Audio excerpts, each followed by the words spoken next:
New Farakka ১২ নম্বর জাতীয় সড়কের উত্তরবঙ্গগামী যাবার রাস্তার পাশে রয়েছে বাস স্ট্যান্ড। কিন্তু এই বাস স্ট্যান্ডে দাঁড়ায় না কোনো যাত্রী বোঝাই বাস, অথচ দেখা গেছে চৌরাস্তার মোড়ে ট্রাফিক নিয়ন্ত্রণের ঘর সংলগ্ন রাস্তার পাশে দাঁড়িয়ে পড়ছে সরকারি থেকে বেসরকারি বাস, যার ফলে ভোগান্তির শিকার হতে হচ্ছে যাত্রী থেকে শুরু করে বিভিন্ন গাড়ি চালকদের ও নিত্য পথযাত্রীদের। চৌরাস্তার মোড়ে প্রশাসনের তরফ থেকে ও হাইকোর্টের নির্দেশ অনুসারে একটি বোর্ড লাগানো রয়েছে। সেখানে লেখা রয়েছে, মহামান্য হাইকোর্টের নির্দেশ অনুসারে ৩৪ নম্বর জাতীয় সড়কের ওপর দিয়ে টোটো চলাচল নিষিদ্ধ। কিন্তু প্রশাসনকে বুড়ো আঙুল দেখিয়ে সাইনবোর্ডের কাছে ও রাস্তার উপরেই দাঁড়িয়ে থাকছে সারিবদ্ধভাবে অনেকগুলো টোটো, যার ফলে রাস্তা হয়ে যাচ্ছে সংকীর্ণ ছোট। এর জেরে ভোগান্তিতে পড়ছে নিত্যদিনের যাত্রীরা। বাসগুলো এমনভাবে ট্যাড়া ব্যাকাভাবে দাঁড়াচ্ছে, যেখানে পেছন থেকে গাড়ির পাশ হওয়ার ক্ষেত্রে নানান রকম অসুবিধার সম্মুখীন হতে হচ্ছে রানিং চালকদের।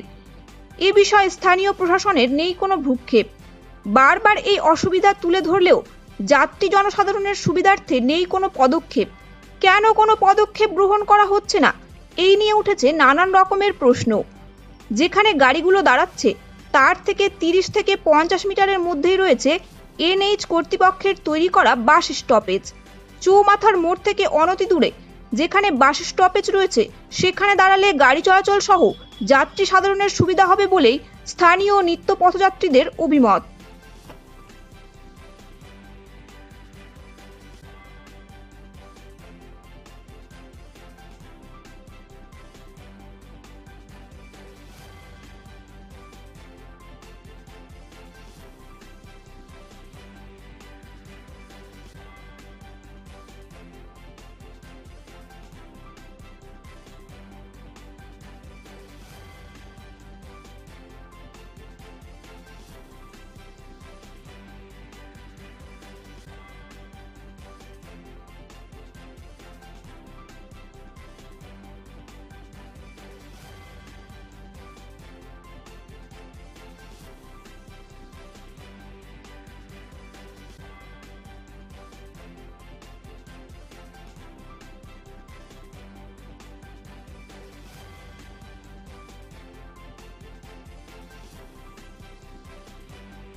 অনেক ভেবে চিন্তে একটু দূরে করা, একদম মোড়ের উপরে বাস স্ট্যান্ড হলে সবসময় জাম হয়, কারণ চারিদিকে লোক ওখান দিয়ে যাতায়াত করে।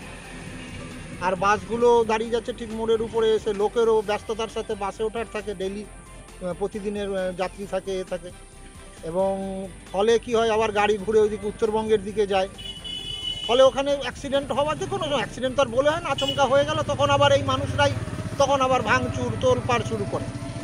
এটা আমাদের সকলেরই কনসাস হওয়ার প্রয়োজন। আর বাস স্ট্যান্ডটাকে অবশ্যই একটু যেখানে করে দিয়েছে, এবং এটা তো নিশ্চয়ই প্রশাসনিক আলোচনার পরেই অমুক জায়গায় বাস স্ট্যান্ডটা হবে, অমুক জায়গায় বাস স্ট্যান্ডটা, এগুলো তার দীর্ঘ আলোচনার পরেই হয়েছে, ওখানটায় মেনটেন করাটা ভালো। তবে প্রশাসনও যে চেষ্টা করে না তা বললো না, এখন এদেরকেও বাস স্ট্যান্ডের যারা গাড়ি চালায় তারা এবং যারা চাপে তাদেরও কনসাস হওয়া উচিত। এবং অনেক মানুষকে আমি নিজেও দেখেছি আচমকাই ওই মোড়ের মধ্যে গাড়িটা ঘুরিয়ে নিল, হয়তো ট্রাফিকের সিগন্যাল হওয়ার পর এগুলো হবে না, কিন্তু এগুলো রিস্কি ব্যাপার হয়ে যায়। কখন একটা সামান্য কিছু ঘটনা ঘটে গেলে এই মানুষই মবের আকারে এখানে ওখানে, কিন্তু তখন অগ্নিসংযোগে এসে একটা বাজে পরিস্থিতি তৈরি হয়ে যায়। তো এটা প্রশাসনকেও একটু কড়াভাবে প্রথম থেকে একটু দেখে শুনে যদি করে, বাসগুলোকে বাধ্য করে ওখানে দাঁড়াতে, মানুষ ঠিকই দাঁড়াবে। আগে আমাদের 2A লেন ছিল, তখন একরকমভাবে আমরা ব্যবহার করেছি, এখন 4A হয়েছে, এখন আমরা একরকমভাবে ব্যবহার করছি। কলকাতাগামী বাসের ক্ষেত্রে সমস্যাটা কম, কারণ ওগুলো অনেক দূরে গিয়েই দাঁড়ায়। মূল সমস্যাটা দেখা যাচ্ছে আমাদের এই উত্তরবঙ্গ আসা গামী গাড়িগুলোর ক্ষেত্রে, এরা ঠিক মোড় মাথার উপরে দাঁড়িয়ে যাচ্ছে। এটাকে একটু মেনটেন করলেই, এবং মানুষকে একটু কনসাস হতে হবে। ওখানে ট্রাফিক মোড় রয়েছে, দোকান রয়েছে, বাজার রয়েছে, লোকে চারিদিকে ঘুরছে, সেই জায়গায় বাসের স্ট্যান্ড যেটা বানিয়ে দিয়েছিল ওই একটু এগিয়ে একটা ধাবার পাশে, সেই জায়গাটাকে পরিষ্কার পরিচ্ছন্ন করলে অনেক সুবিধা, অ্যাক্সিডেন্টের হাত থেকে বাঁচবে। প্রশাসনকে একটু কিছু কিছু ক্ষেত্রে করা হতে হবে, কারণ কালকে কেউ একটা বাসের নিচে পড়ে গেল, তখন দোষ কিন্তু প্রশাসনকেই দেবে, যে এই তো পুলিশ গাড়িটা সরায়নি, এর জন্য ঘটেছে। তো এইগুলো জায়গা থেকে প্রশাসনকে অনুরোধ করব, তারা একটু স্ট্রিক্টলি বিষয়গুলো দেখুক। আর ট্রাফিক হলে এই গাড়ি ঘোরানোর যে ব্যাপার, এই জায়গাগুলো একটু কমবে, এটা আশা করি। আর মানুষকে অনুরোধ করব যে নির্দিষ্ট জায়গা থেকে গাড়ি ধরাটা সেফ এবং সেফটি। আর ওই যে সেফ ড্রাইভ সেভ লাইফ আমরা বলছি, তার মধ্যে তো এগুলোও পড়ে। খালি আমি চালালাম আর তো নয়, যারা চাপবো টাপবো তাদেরও তো ব্যাপারটা পড়ে, সেগুলো দেখা উচিত। ব্যাস।